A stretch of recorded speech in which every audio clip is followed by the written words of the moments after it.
Hi flowers, welcome back to my channel. Video को start करने से पहले अगर अभी तक आप में से किसी ने भी मेरे चैनल को सब्सक्राइब नहीं किया है तो प्लीज़ चैनल को सब्सक्राइब, वीडियो को लाइक और नीचे कमेंट करके ज़रूर बताइएगा कि आज का ये पार्ट आप लोगों को कैसा लगा। और इसी के साथ आप लोगों से रिक्वेस्ट कर रही हूँ कि प्लीज़ वीडियो को लास्ट तक ज़रूर देखिएगा। तो चलिए, soulmates at the burial mount के नेक्स्ट पार्ट को स्टार्ट करते हैं।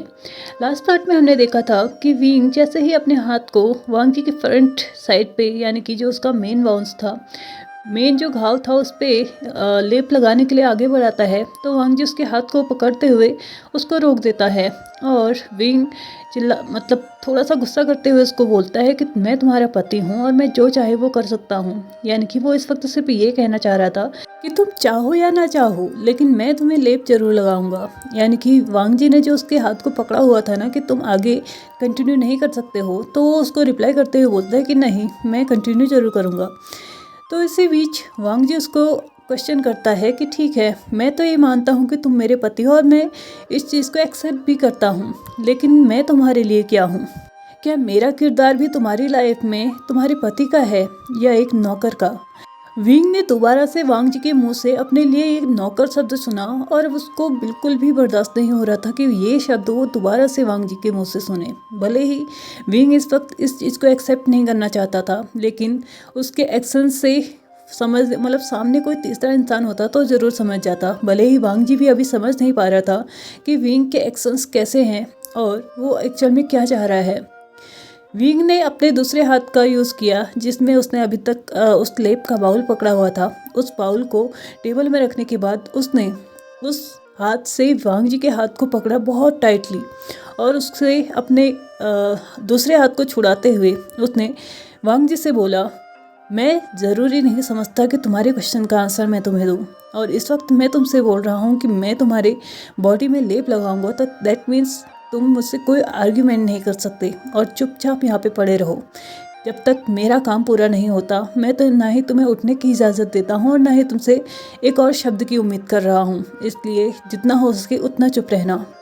विंग ने अपनी शार्प गेज देते हुए वांग जी से बोल तो दिया कि वो एकदम चुप बैठा रहे, लेकिन इस वक्त वांग जी के अंदर पता नहीं ऐसा कौन सा कीड़ा घुसा हुआ था कि वो विंग के हर एक क्वेश्चन का आंसर दिया जा रहा, हर एक जो भी चीज़ें विंग उससे बोलता था ना, वो हर एक चीज़ का आंसर कर रहा था। और इस वक्त भी वांग जी चुप नहीं बैठा, उसने फिर से बोलना स्टार्ट किया और उसने बोला, सही कहा आपने मास्टर वे, एक मालिक को पूरा अधिकार है अपने नौकर से बोलने का कि वो चुप रहे या बोले, वो बैठे या उठे, उसे कैसे रहना है कैसे नहीं रहना है, क्या बोलना है क्या नहीं बोलना, क्या खाना क्या नहीं खाना, हर एक चीज़ उसके कंट्रोल में होता है। और आप भी वही कर रहे हैं। ठीक है, आप मुझसे चुप रहने के लिए बोल रहे हैं तो अब मैं नहीं बोलूँगा। ऐसा कहते हुए वांग जी ने अपने शब्दों को यहीं पे विराम दे दिया, यहीं पे उनको रोक दिया और अब चुपचाप वो बैठ चुका था। उसने कोई मतलब उसको मना भी नहीं किया और ना ही उसके हाथ हटाने की कोई कोशिश की, लेकिन फिर से खुद को नौकर, विंग को मालिक और विंग को मास्टर वी, ये सुनते हुए मतलब ये वर्ड विंग को इतने इतने काटने को दौड़ रहे थे। ऐसा लग रहा था जैसे वांग जी अपने शब्दों के बाण छोड़ रहा हो और ये बाण जाके सीधे विंग के दिल के आसपास लग रहे हो। कुछ उसके दिल पे भी वार कर रहे थे तो कुछ उसके दिल को बहुत बुरी तरीके से दर्द दे रहे थे। अब विंग से रहा नहीं गया और वो डायरेक्टली उसको आंसर करते हुए बोलता है, क्या तुम मुझे मास्टर वी बोलना बंद करोगे? वांग जी बोलता है, नहीं, तुमने खुद मुझसे सबके सामने बोला था कि मैं तुम्हें कोई पर्सनली किसी मतलब ऐसे नाम से नहीं बुला सकता जिससे मैं तुमसे पहले बोला करता था। तो ऑफकोर्स मेरे पास एक ही रास्ता बचता है कि मैं तुमसे मास्टर वी बोलूं, और यहाँ पे रहने के बाद मुझे नहीं लगता कि मुझे कभी तुमसे बात करने की ज़रूरत नहीं पड़ेगी। ऑफकोर्स सी बात है, मैं तुमसे बात करूँगा तो मुझे तुमसे मास्टर वी ही बोलना पड़ेगा। वांग जी और विंग के बीच की कन्वर्सेशन ऐसी लग रही थी जैसे कि इंटरनेशनल लेवल पे जो कोई एक ऐसा गेम चल रहा हो जिसके कार्य सारे के सारे जो बेस्ट कार्ड है ना वो वांग जी के हाथ में है और विंग बस नॉर्मल से कार्ड लेके बैठा हुआ हो, और जिसकी वजह से उसका ना ही वो कार्ड साथ दे रहे हो ना ही लक साथ दे रहे हो। लेकिन इस वक्त वांग जी के साथ उसके कार्ड के साथ साथ उसका लक भी चल रहा था।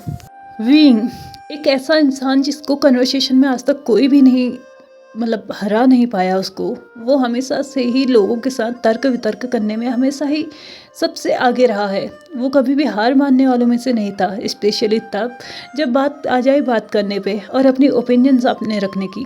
तो विंग ने कभी भी अपने आप को पीछे नहीं किया और ना ही कभी हार मानी। लेकिन आज ऐसा लग रहा था कि वांग जी के सामने मानो वो भी हार मान रहा हो, क्योंकि अब उसके पास बोलने के लिए कुछ भी नहीं था। वो ये नहीं बोल सकता था कि तुम मुझसे विंग बोल दो, और वो ये भी नहीं चाहता था कि वांग जी आज के बाद उसको मास्टर भी बोले। भले ही ये सब कुछ उसने सबके सामने बोला था, सारे सर्वेंट्स के सामने, सारे ब्यूरियल माउंट में रहने वाले लोगों के सामने, कि तुम मुझसे आज के बाद विंग नहीं बोल सकते हो। मैं यहाँ का राजा हूँ और तुम्हें भी मुझसे वैसे ही बात करनी होगी जैसे कि बाकी लोग करते हैं।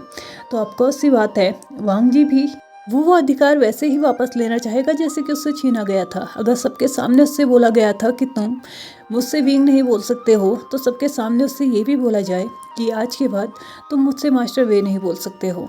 वो अच्छे से जानता था कि वो इस वक्त कैसे दाव पेच खेल रहा है। हालांकि वांग जी ऐसा कभी भी नहीं था। वो हमेशा शांत रहा करता था और शांति से ही चीज़ों को सुलझाना भी उसको अच्छा लगता था। वो बहुत कम शब्दों का यूज़ किया करता था। लेकिन पिछले 6 महीनों में जो कुछ भी उसके साथ हुआ था, उसके साथ ऑलमोस्ट सारी की सारी बुरी चीज़ें हो चुकी थी। और यही चीज़ अब उसको ये रियलाइज़ करा रही थी कि उसका ना बोलना उस पर बहुत भारी पड़ता है। हर जगह उसकी इंसल्ट होती है, हर जगह उसकी बेइज्जती होती है। उसका कोई वैल्यू नहीं रह चुका, यहाँ तक कि उसकी लाइफ में वो क्या करेगा ये तक विंग तय कर रहा है। लेकिन आज के बाद वो उसको ये अधिकार नहीं देगा। वो अपने मन ही मन में सोचने लगा था, तुम्हें लगा था कि मैं वही करूँगा जो तुम कहोगे। तुम्हें क्या लगता है, तुम हीलिंग पैट्रियार्क बन गए हो तो तुम जिसकी चाहो जैसे चाहे वैसे लाइफ को कंट्रोल कर सकते हो। ठीक है, अब मैं तुम्हें तुम्हारे ही शब्दों में बहुत अच्छे से फंसाऊंगा। शायद तुम्हें लगता है कि मैं तुम्हारी तरह खेलना नहीं जानता। अब मैं तुम्हें दिखाऊंगा कि असली खेल किसे कहते हैं। मैं नहीं जानता कि इसके बाद हमारी दोस्ती रहेगी या नहीं, लेकिन मैं सिर्फ ये जानता हूँ कि एटलीस्ट मेरे पास मेरी सेल्फ रिस्पेक्ट तो रहेगी, जिसके लिए मैं बचपन से लड़ते आ रहा हूँ। उसको मैं इतने आसानी से तो किसी और को जाया करने नहीं दूंगा, और स्पेशली तुम्हें तो बिल्कुल भी नहीं। तुमने जितना हो सकता था मुझे बहुत बुरी तरीके से हर्ट कर लिया। अब नहीं, अब मैं तुम्हें एक और चांस नहीं दूंगा कि तुम मुझे हर्ट करो। विंग, जो कि एकटक अभी भी वांग जी को देखे जा रहा था, उसको नहीं समझ में आ रहा था कि ये कौन सा वांग जी है। आखिरकार उसने अपने सामने कौन सा वांग जी देख लिया। क्या सच में वांग जी कभी ऐसा भी था, या ये अलग ही अभी अभी कोई अलग ही प्रकट हुआ है। इसमें सडनली इतने ज़्यादा चेंजेस कैसे आ सकते हैं। एक वांग जी जो कि अपने शब्दों को जैसे नाप तोल के बोला करता था, जैसे कि शब्दों का ज़्यादा प्रयोग कर लेना मतलब उसको बहुत ज़्यादा चीज़ उसने बर्बाद कर दी हो।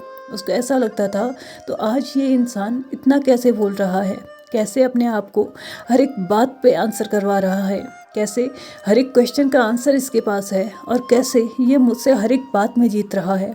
वो अपने आप से ही क्वेश्चन कर रहा था और एक टक वांग जी को देखे जा रहा था। उसकी नज़रें वांग जी से बिल्कुल नहीं हटी थी। दूसरी तरफ वांग जी ने अपने हाथ को टेबल की तरफ बढ़ाया, जहाँ पे अभी अभी विंग ने उस बाउल को रखा था जिसमें कि लेप था, और उसने उसको अपने हाथ में लिया और फिर अपने राइट साइड के हैंड से उस लेप को अपने ही घाव में लगाने लगा और बोलने लगा कि मुझे आदत है कि मेरे घाव को मैं खुद ही ठीक कर लूँ, किसी और की ज़रूरत नहीं पड़ती है मेरे घाव को हील करने के लिए। आखिरकार अकेले ही रहना और शांत रहना यही तो मेरी स्पेशलिटी है ना। ऐसा कहते हुए अब वो भी विंग को देखने लगा था, लेकिन विंग की नज़रें अभी तक वांग जी से नहीं हटी थी। वांग जी ने जैसे ही अपने वाउंस पे पूरी तरीके से ऑइंटमेंट अप्लाई कर लिया था, तो उसने धीरे धीरे अब पट्टी भी लगाना स्टार्ट कर दिया था। और विंग वहाँ पे अभी भी बुद्ध बन के बैठा हुआ था। उसको नहीं समझ में आ रहा था कि उसको क्या करना चाहिए। क्या यहाँ से उठ के चुपचाप चले जाना चाहिए, या वांग जी के हाथ से छीन के उस पट्टी को खुद लगाना स्टार्ट कर लेना चाहिए। और अगले ही पल वो डिसाइड भी कर चुका था, और उसने वांग जी के हाथ से उस पट्टी को छीना और खुद उसको वांग जी के वेस्ट पे, यानी कि वहाँ पे जहाँ पे लगी हुई थी वहाँ पे बांधना स्टार्ट कर दिया। तो वांग जी ने बोला कि वो कर सकता है। तो विंग ने बोला, मैं यहाँ पे हूँ। सही कहा तुमने, नौकर को वही करना चाहिए जो कि उसका मालिक बोल रहा हो, और तुम्हारा मालिक तुमको इस वक्त ऑर्डर कर रहा है कि चुपचाप शांति से बैठे रहो, और जो मैं कर रहा हूँ उसे मुझे करने दो। ऐसा कहते हुए विंग ने पूरी तरीके से उस पट्टी को अपने हाथ में ले लिया और चुपचाप उसको वांग जी की वेस्ट में बांधना स्टार्ट कर दिया। लगभग 5 मिनट के बाद जब विंग का काम पूरा हो चुका था, तो वो अपनी सीट से उठा और जाने लगा। लेकिन जाते जाते वो एक और चीज़ बोल के गया, जब तक तुम पूरी तरीके से ठीक नहीं हो जाते, तुम इस कमरे से बाहर नहीं आ सकते हो, और ना ही तुम कोई काम कर सकते हो, और ये भी तुम्हारे मालिक का ही ऑर्डर है। ऐसा कहते हुए वो वहाँ से बहुत शांत से, बिल्कुल पता नहीं उसने कौन सा इतना बड़ा काम कर दिया, ये सोचते हुए वहाँ से बाहर जा चुका था। दूसरी तरफ वांग जी था जो अब अपने आप में ही एक अलग ही खिचड़ी पकाने लगा था और अपने दिमाग में सोचने लगा था, ओह तो अब तुम खुद को मालिक और मुझे नौकर भी मानना शुरू कर दोगे। ठीक है, तुम ऐसा चाहते हो तो मैं भी तुम्हारे साथ ऐसे ही खेलूंगा। देखता हूँ कब तक तुम खुद को मालिक और मुझे नौकर कहते हो। मैं इसके लिए भी तैयार हूँ। इन 6 महीनों में मैंने बहुत कुछ झेल लिया है, तो कुछ दिन ये भी सही, लेकिन मैं पूरी यकीन से कह सकता हूँ कि तुम एक दिन खुद बोलोगे कि मैं तुम्हें बीइंग बोलूँ। तुम वही बीइंग बन के रहोगे जो कि पहले थे। मैं सच में नहीं जानता कि हमारा जो रिलेशनशिप है उसका क्या फ्यूचर होगा, लेकिन हर एक चीज़ को इतना बिगड़ा ही छोड़ देना मुझे नहीं लगता सही है। इसलिए कुछ चीज़ों को सही करने के लिए मुझे कहीं कहीं पे गलत भी होना पड़ेगा। ऐसा कहते हुए वो अपने वाउंस की तरफ देखने लगता है जहाँ पे अभी अभी बीइंग ने पट्टी बांधी थी और उसे टच करते हुए बोलता है, आज तुमने ये एक मालिक होने के तौर पे किया है। उम्मीद करता हूँ अगली बार अगर मैं घायल रहूँ तो तुम ये दोस्त के तौर पे करोगे। लगभग 2 दिन निकल चुके थे और वांग जी पूरी तरीके से रिकवर हो चुका था। उसके वाउंस भी पूरी तरीके से हील हो चुके थे और उसकी बॉडी में भी कोई भी वीकनेस नहीं थी। किसी भी वाउंस में कोई भी पेन नहीं था, किसी भी तरीके का दर्द उसके बॉडी में नहीं था और पूरी तरीके से वो अपने आप को एनर्जेटिक फील कर रहा था। इसलिए वो अब ये डिसाइड करता है कि वो भी इस रूम से बाहर जाएगा और सभी लोगों की हेल्प करेगा जैसे कि वो पहले किया करता था। सुबह के लगभग 7 बज रहे थे और वांग जी पूरी तरीके से तैयार था अपने रूम से बाहर जाने के लिए, यानी कि अपने मॉर्निंग रूटीन्स और मॉर्निंग में जो जो चीज़ें वो करता था वो सभी चीज़ों को कंप्लीट करने के बाद अब वो किचन की तरफ बढ़ने लगा था और वहाँ पे जाके वो वेंस की हेल्प भी करने वाला था खाना बनाने के लिए, जो कि एज़ यूजुअल पहले किया करता था। जब वो घायल हुआ था उससे पहले किया करता था।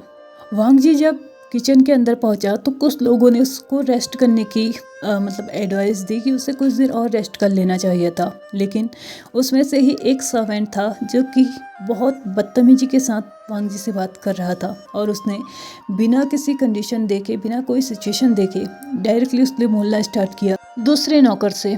उसने बोला, तुम्हारे हांग वनजुन लगभग 1 हफ्ते से रेस्ट ही तो कर रहे हैं ना, इतनी भी बड़ी चोट नहीं आई थी उन्हें जितना कि ये आज तक बस बिस्तर में पड़े पड़े फिर का खाना खा रहे थे। और वैसे भी मुझे नहीं लगता कि अब इनको इतनी ज़्यादा रेस्ट की ज़रूरत है। आखिरकार ये सबसे ज़्यादा बहुत स्ट्रॉन्ग कल्टिवेटर है। नोवल हांग वनजुन का इन्हें खिताब दिया गया है, तो इतनी छोटी सी चोट इनका क्या बिगाड़ लेगी। अच्छा ही है ये जल्दी से आ गए। अगर खाना खाना है तो काम तो करना ही पड़ेगा, चाहे वो हम है चाहे वो कोई और है। यहाँ पे किसी को भी फ्री का खाना इतनी देर तक दिया जाएगा, मुझे नहीं लगता कि ये सही है। और वैसे भी ये पहले ही रिकवर हो चुके हैं, उसके बाद भी इन्हें 2-3 दिन गए दिए हैं ना इनको पूरी तरीके से रिकवर होने में। और जब ये फाइनली अपने आप से काम करने के लिए आ ही रहे हैं तो हम में से कोई कौन होता है इन्हें रोकने वाला। हमें तो खुश ही होना चाहिए कि हे यहाँ पे फाइनली हमारी हेल्प के लिए आ ही गए हैं। इसी के साथ वो वांग जी को इशारा करता है कि चुपचाप वहाँ पे बैठ के अब सब्जियाँ काटना स्टार्ट कर लो। दूसरी तरफ दूसरे सर्वेंट को पहले सर्वेंट की ये बात बिल्कुल भी अच्छी नहीं लगती और जैसे ही वांग जी वहाँ पर से जाने को तैयार था ना, वो मतलब वेजिटेबल्स कट करने के लिए जाने को वहाँ से तैयार था, तो वो वांग जी के हाथ को पकड़ के उसको दोबारा से उसकी जगह पे खड़ा करते हुए बोलता है उस सर्वेंट से, क्या तुम जानते हो तुम किससे बात कर रहे हो? क्या तुम भूल गए कि हांग वनजुन कौन है? और अगर तुम सच में भूल चुके हो कि हांग वनजुन कौन है तो मैं तुम्हें याद दिला दूं, जिसके लिए तुम ये सब कुछ कर रहे हो, जिसकी वजह से हम सब यहाँ पे खड़े हैं और जिसकी तुम सबसे ज़्यादा रिस्पेक्ट करते हो ना, उनके पार्टनर है हांग वनजुन। और मास्टर वी के पार्टनर होने के नाते मुझे लगता है कि हम सभी को उनकी इतनी ही रिस्पेक्ट करनी चाहिए जितनी कि हम मास्टर वी की करते हैं। वो अपने सेंटेंस को आगे कंप्लीट करता, इससे पहले ही वो सर्वेंट बोल चुका था, भूल तो शायद तुम रहे हो क्योंकि हमारे मास्टर वी ने कभी भी हांग वनजुन को अपने पार्टनर के रूप में तो एक्सेप्ट नहीं किया था। शायद तुम भूल रहे हो कि उन्होंने कभी भी हांग वनजुन को वो अधिकार ही नहीं दिए जो कि उनके पार्टनर के होने चाहिए। और शायद तुम ये भी भूल चुके हो कि हम सबके सामने ही मास्टर वी ने ये बोला था कि लान वांग जी भी हम में से ही एक हैं, हम में से कोई ज़्यादा अलग नहीं है, तो हम लोग उन्हें क्यों अलग ट्रीट करें। अगर हम सभी काम कर रहे हैं तो मैं भी उन्हें सिर्फ काम ही तो बता रहा हूँ ना। तभी दूसरा नौकर चिढ़ते हुए बोला, ठीक है तुम उन्हें काम बता रहे हो, उन्होंने आज तक कभी काम करने से मना भी नहीं किया, लेकिन ये चीज़ें तुम अच्छे से भी तो बोल सकते हो ना। क्या तुम्हें दिखाई नहीं देता कि तुम उन्हें डिसरिस्पेक्ट कर रहे हो? पहला जो सर्वेंट था वो बोलता है, मुझे नहीं लगता मैंने डिसरिस्पेक्ट किया है, इन लोगों ने मिलकर जो हम लोग के साथ किया है क्या वो सही था? हम लोग बस कुछ बातें उन लोगों के सामने रख रहे हैं, तो ये गलत है, कैसे ये गलत हो गया? तो जो दूसरा सर्वेंट था वो और भी ज़्यादा चिढ़ते हुए बोलता है, मुझे नहीं लगता कि जो कुछ भी हमारे साथ हुआ या जो हमला हम पे हुआ था उसमें कहीं से भी कहीं तक हांग वेनजुन का कोई भी हाथ रहा होगा, क्योंकि हम बहुत अच्छे से जानते हैं कि अगर हमारे मास्टर वी के टक्कर का कोई कल्टिवेटर इस दुनिया में है या इस कल्टिवेशन वर्ल्ड में है तो वो हांग वेनजुन ही है। और तुम भी अच्छे से जानते हो कि ये दोनों अगर एक दूसरे के सामने होंगे तो शायद ये दोनों ही एक दूसरे से या फिर जीत गए होंगे या फिर एक दूसरे से हार गए होंगे, लेकिन दोनों में से किसी एक की जीत और एक की हार पॉसिबल नहीं है। तुम अच्छे से जानते हो अगर तब हांग वेनजुन उस युद्ध में शामिल हुए होते या उस हमले में शामिल हुए होते तो शायद हम सच में आज जिंदा नहीं होते। हम बहुत अच्छे से जानते हैं हांग वेनजुन की पावर्स को, और शायद हम ही नहीं, यहाँ पे पूरा कल्टिवेशन वर्ल्ड जानता है ये बात को कि हांग वेनजुन कितने स्ट्रॉन्ग कल्टिवेटर है। अगर हांग वेनजुन हम लोग पे हमला करना चाहते ना तो वो अकेले ही काफ़ी थे हम लोग पे भारी पड़ने के लिए, हम लोगों को पूरी तरीके से तबाह करने के लिए, किसी और की ज़रूरत ही नहीं पड़ती। वो जो पहला सर्वेंट था वो अभी भी ये सब कुछ मानने के लिए तैयार नहीं था कि उस हमले में कहीं से भी कहीं तक हांग वेनजुन का कोई भी हाथ नहीं था, और वो फिर से बोलता है, मुझे नहीं लगता कि इस इंसान का उस हमले में कोई कोई हाथ नहीं रहा होगा, कोई इसने उन लोगों का साथ नहीं दिया होगा, इसलिए मुझसे तो उम्मीद करना छोड़ ही दो कि मैं इसकी रिस्पेक्ट कर भी पाऊंगा, क्योंकि जो इंसान रिस्पेक्ट के काबिल होता नहीं है हम लोग उसे रिस्पेक्ट देते नहीं हैं। और मुझे समझ में नहीं आ रहा है कि तुम लोग इतना अंधविश्वास इस इंसान पे कैसे कर सकते हो। इस इंसान पे तो खुद हमारे मास्टर वीर तक ट्रस्ट नहीं करते। 10 साल पहले ये दोनों एक दूसरे के दोस्त थे और आज देखो, क्या तुम्हें लगता है इन दोनों के बीच में कोई दोस्ती भी हो सकती है? आज ये पूरी तरीके से हमारे मास्टर वी का अपने ऊपर से विश्वास खो चुके हैं, तो हम में से कोई कौन होता है इन पे विश्वास करने वाला? और स्पेशली मैं तो कभी इन पे विश्वास नहीं कर पाऊंगा, क्योंकि आखिरकार ये भी तो उसी कल्टिवेशन वर्ड से है ना। इनकी भी कभी भी नीयत बदल सकती है और कभी भी ये हम पे भारी पड़ सकते हैं, इसलिए मैं ना ही इनकी रिस्पेक्ट करूंगा और ना ही इन पे ट्रस्ट करूंगा। ऐसा कहते ही वो जैसे ही थोड़ा बहुत टर्न होने वाला था तो बाहर यानी कि किचन के बाहर से बहुत ज़ोरदार से आवाज़ आती है। और तुम किसकी बात मानोगे, तुम ये मुझे बता सकते हो?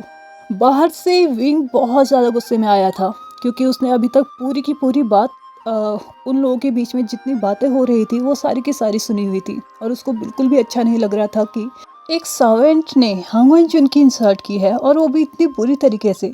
अगर उसे कोई समझाने की भी कोशिश कर रहा है तो भी वो समझने को बिल्कुल भी तैयार नहीं है। इसी के साथ विंग किचन के अंदर एंटर करता है, और अब फेस टू फेस एग्जैक्ट उसी के सामने आके खड़ा हो चुका था जो सर्वेंट अभी तक हांग वेनजुन की इंसल्ट कर रहा था। और उस इंसान की आंखों में आंखें डाल के अपने डीप वॉइस में विवुजियान दोबारा से एक क्वेश्चन पूछता है, बताओ मुझे कौन सा ऐसा इंसान होगा जिसके कहने से तुम किसी और की रिस्पेक्ट करना सीखोगे? क्या मैंने तुमसे कभी ये कहा कि तुम इसकी डिसरिस्पेक्ट कर सकते हो? मैंने सिर्फ ये कहा था कि ये तुम में से ही एक है, यानी कि ये काम करेगा, और काम यहाँ पे हर कोई करता है, अपने अपने लेवल पे हर कोई काम करता है। इसका मतलब ये नहीं है कि तुम किसी की भी डिसरिस्पेक्ट करोगे। मैंने तुमसे कभी भी ये नहीं बोला कि तुम किसी और इंसान को इंसल्ट करोगे। तो तुम्हें ये अधिकार किसने दे दिया कि तुम किसी का भी इंसल्ट इतनी इजीली कर सकते हो? और वैसे भी वो इस वक्त बहुत ज़्यादा वीक है, वो काम नहीं भी करता तो भी चलेगा। तुम्हें उसकी हेल्प करनी चाहिए थी, तुम्हें उसे उसके हिस्से का भी काम करने के लिए पूछना चाहिए था, और तुम यहाँ पे उसको काम करने के लिए बोल रहे हो। चलो काम करने के लिए बोला वो बात सही है, लेकिन उसके ऊपर से तुम उसकी रिस्पेक्ट करना भी भूल गए हो। क्या तुम नहीं जानते हो कौन है? उस सर्वेंट ने पहली बार विंग को इतने गुस्से में देखा था। विंग की रेड आइज और ये डीप वॉइस उसकी पूरी बॉडी में शिवर पैदा कर रही थी। ऐसा लग रहा था कि सामने बैठा हुआ इंसान बहुत बुरी तरीके से वाइब्रेट कर रहा हो।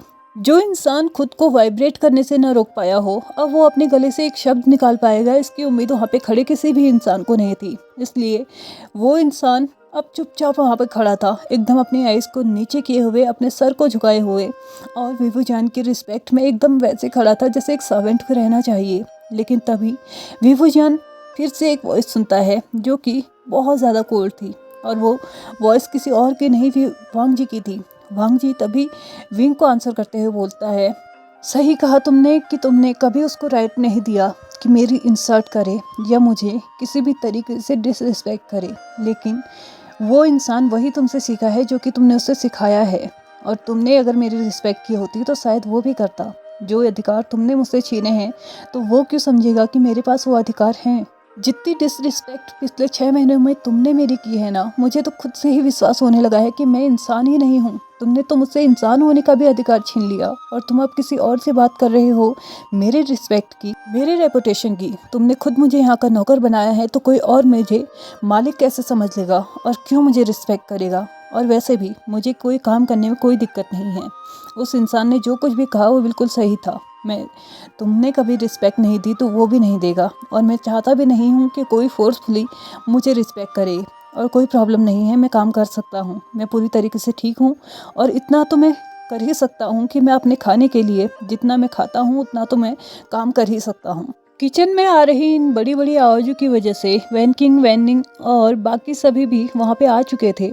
और जो हांग वनजुन ने अभी अभी बोला था ना, उसको सुनने के बाद तो मानो वैनकिंग एकदम शॉक्ड में जा चुकी थी, क्योंकि वो भी हांग वनजुन को लगभग 10-12 सालों से जानती थी। और तब से लेके आज तक उसने कभी भी नहीं सुना था वांग जी के मुंह से इतने सारे शब्द एक साथ निकले हों। ऐसा लग रहा था कि उसने अपने दिन भर का जितना भी शब्द वो यूज़ करता था ना, वो अभी के अभी कर लिया हो और अब दिन भर वो मौन व्रत लेने वाला हो।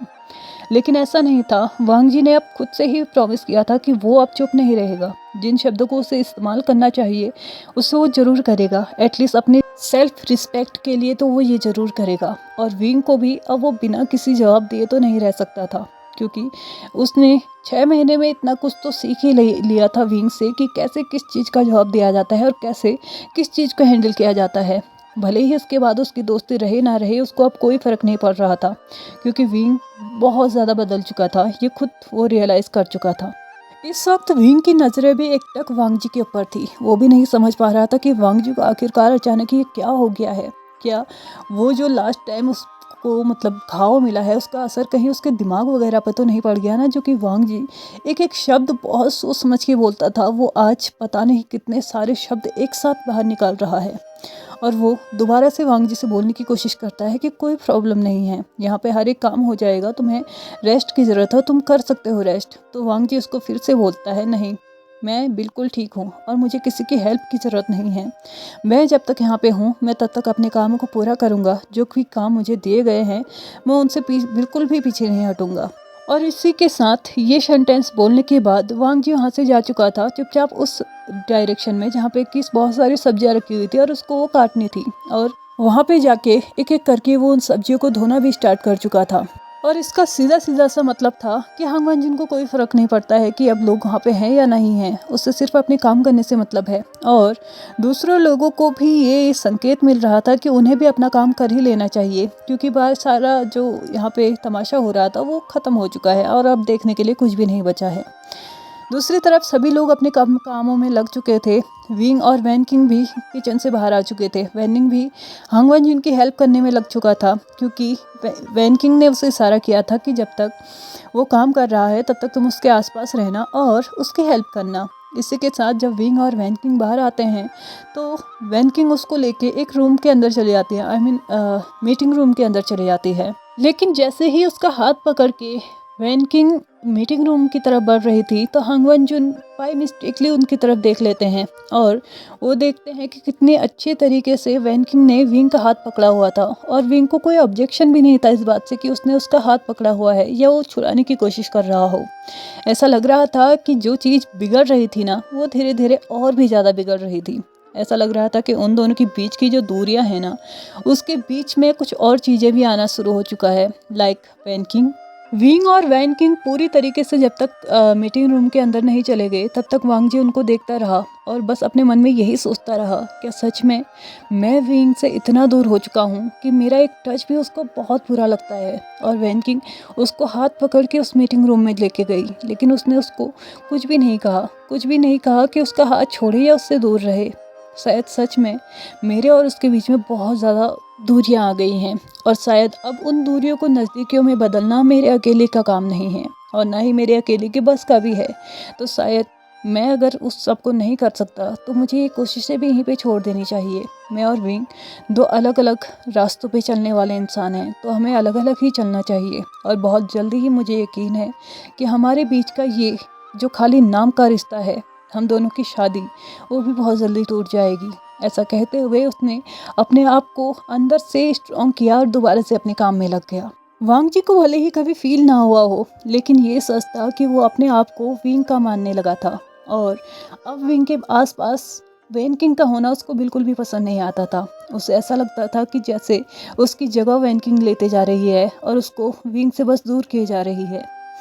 लगभग 1 घंटा निकल चुका था और ब्रेकफास्ट पूरी तरीके से कंप्लीट था। जैसे जैसे ब्रेकफास्ट कंप्लीट होते जा रहा था, वैसे वैसे सर्वेंट्स उसको डाइनिंग एरिया की तरफ ही मूव करते जा रहे थे और लोग भी धीरे धीरे आके बैठते जा रहे थे, यानी कि वो लोग खाने के लिए अब रेडी थे। विंग भी वहाँ पे प्रेजेंट था और वैन किंग भी प्रेजेंट थी। वो दोनों ही एक दूसरे को देख के बहुत स्वीट से स्माइल भी दे रहे थे और ये चीज़ें फिर से वांग जी की नज़र से तो बिल्कुल भी नहीं छुपी। वांग जी भी किचन से बाहर आ रहा था अपने हाथ में एक खाने का बाउल लेके, और जैसे ही वो बाहर आ रहा था तो वो देखता है कि वैन किंग और विंग अपने आप में ही कहीं अलग ही डूबे हुए हैं और एक दूसरे को देख के आंखों ही आंखों में कुछ इशारे किए जा रहे हैं और बहुत स्वीट सी स्माइल भी एक दूसरे को दे रहे हैं। ये सब चीज़ें फिर से वांग जी को एक अलग ही लेवल की जेलसी फील करा गई। भले ही उसको महसूस नहीं हुआ ये सब कुछ, लेकिन हाँ, कहीं ना कहीं वो ये फील ज़रूर कर रहा था कि नहीं, ये सब कुछ उसको नहीं देखना चाहिए। इसलिए उसने अपनी नज़रें फेर ली और चुपचाप वहाँ पे अपने रास्ते पे आगे बढ़ता रहा। लगभग जब वो वहाँ पे पहुँच ही चुका था तो विंग अपनी सीट से खड़ा होके उसके हाथ से वो खाने का बाउल लेके उसको डाइनिंग टेबल पे रखते हुए वहाँ पे अनाउंस करता है कि आज के बाद हांग वनजुन सिर्फ बच्चों को पढ़ाने के अलावा, उनकी कल्टीवेशन में हेल्प करने के अलावा, उनकी पढ़ाई में हेल्प करने के अलावा यहाँ पे और कोई ज़्यादा काम नहीं करेंगे। इसके अलावा वो यहाँ पे कोई ऐसा काम नहीं करेंगे जो कि सर्वेंट किया करते हैं। मैं सभी सैनिकों के लिए और सभी प्रिंस जो यहाँ पे रहते हैं उनके लिए हांग वनजुन को एज ए टीचर अपॉइंट करता हूँ और आज के बाद वो सिर्फ एक टीचर ही यहाँ पे रहेंगे और उम्मीद करता हूँ कि तुम सभी लोग उसकी एक टीचर की तरह ही रिस्पेक्ट करोगे। इसके अलावा अगले ही पल विंग अपने नीज पे आ चुका था और हांग वनजुन के सामने बैठते हुए वो बोलता है, पिछले 6 महीने में मेरा जैसा भी बिहेवियर रहा है, मैंने जो भी गलतियां की हैं उसके लिए मैं वीवूजान आपसे, हांग वनजुन आपसे मैं माफ़ी मांगता हूं और आपको आश्वासन देता हूं कि आगे आने वाले टाइम में मैं कभी भी आपके साथ ऐसा कोई बिहेव नहीं करूंगा जिससे आपके रेपुटेशन पे इफ़ेक्ट पड़े या फिर आपका डिसरिस्पेक्ट हो। मैं ऐसा कुछ भी नहीं करूंगा जिससे आपकी इंसल्ट हो। इसके साथ जब विंग अपने नीज पे था तो फिर से थोड़ा सा टर्न होता है और वैन किंग की तरफ देखता है। वैन किंग की तरफ देखते ही वैन किंग भी उसको अपनी आंखों से इशारा करते हुए एक बार अपनी आंखों को ब्लिंक करती है, मानो वो ये कहने की कोशिश कर रही हो कि तुम्हारा जो डिसीजन है वो बिल्कुल ठीक है और प्लीज़ ऐसे ही कंटिन्यू करते रहो, वो तुम्हें एक ना एक दिन ज़रूर माफ़ करेगा। और वो फिर से एक दूसरे को फिर से वही स्वीट वाली स्माइल देने लगे थे। वांग जी अपने ही माइंड में पता नहीं कितना आग बबूला होने लगा था कि आखिरकार ये डिसीजन इस बंदे ने लिया, तो भी वैन किंग से पूछ के और उसकी पूरे सहमति के साथ। क्या ये अपने आप से ये डिसीजन नहीं ले सकता था? वांग जी अपने थॉट्स में ही डूबा हुआ था कि तभी विंग फिर से अपने आप में खड़ा होके उससे बोलता है, मैं मानता हूँ कि मैंने ही तुमसे यहाँ पे एक नौकर की तरह रहने के लिए कहा था और यही मेरी सबसे बड़ी गलती थी और आज मैं फिर से तुम्हें पूरे रिस्पेक्ट के साथ ब्यूरियल माउंट में एज ए टीचर अपॉइंट कर रहा हूँ और उम्मीद करता हूँ कि आप मेरे इस प्रपोजल को ज़रूर एक्सेप्ट करेंगे। जैसे कि वांग जी ने पहले ही ठान लिया था कि अब तो वो साइलेंट नहीं रहेगा। उसके साइलेंट रहने का बहुत बुरा फ़ायदा इधर लोगों ने उठाया है और बहुत बुरा असर उसकी लाइफ में पड़ भी गया है, तो वो साइलेंट तो अब नहीं रहेगा। इसी के साथ वो फिर से अपनी वही झन्नाटेदार आंसर देते हुए विंग से बोलता है, आप मालिक हैं, ऑफ कोर्स मुझे मेरे से नौकर को आपका ये डिसीजन तो मानना ही पड़ेगा। आप मेरे सामने प्रपोजल नहीं, अपना ऑर्डर कीजिए। अगर आप बोल रहे हैं कि मैं यहाँ पे टीचर के तौर पे काम करूँ तो मैं वही करूँगा। आखिरकार मेरी लाइफ में आप ही के तो रूल चलते हैं ना। ऐसा कहते हुए वांग जी ने भी एक अलग ही तरीके की उसको स्माइल दी। वो एक नोटी स्माइल भी नहीं थी और एक इविल स्माइल भी नहीं थी, लेकिन हाँ, उस स्माइल को शायद किसी ने, वहाँ पे बैठे हुए हर एक इंसान ने पहली बार वांग जी के चेहरे पे देखा हो।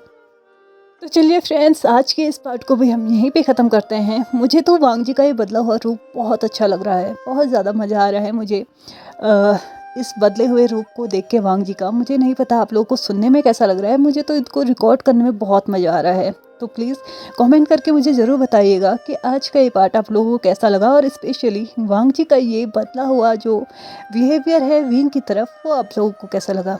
तो चलिए आज के इस बात को हम यहीं पे ख़त्म करते हैं। वीडियो पसंद आई हो तो please like share subscribe and comment करते हुए जाइएगा। Thank you so much for watching my video and bye bye.